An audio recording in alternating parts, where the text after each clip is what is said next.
ये कह रहा है एक्स माइनस पी स्क्वायर बटाइए एक्स माइनस क्यू स्क्वायर बटाइए एक्स माइनस आर स्क्वायर बटाइए अगर 3 के बराबर है तो इसकी वैल्यू बता दो क्या होगी। अब सवाल को आप गौर से देखिएगा।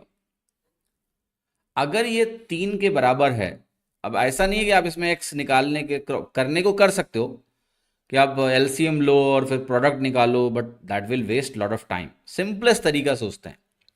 सिंपलेस्ट तरीका ये हो सकता है कि अगर ये भी एक हो जाए, ये भी एक हो जाए, ये भी एक हो जाए तो ये 3 हो जाएगा। यस।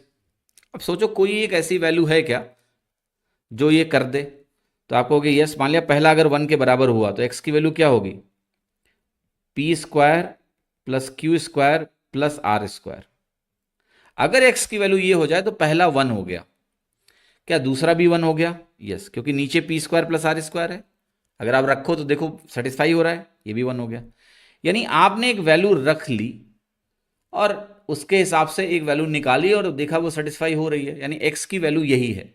क्योंकि ये लीनियर इक्वेशन है तो एक ही रूट होगा, वो आपने गेस कर लिया। देखना यहां पर आसान है। अब वो एक्स की वैल्यू मैंने यहां जाके रख दी, p square plus Q square plus are square. तो -3p² में एक p स्क्वायर जुड़ेगा तो ये -2p² मिल जाएगा।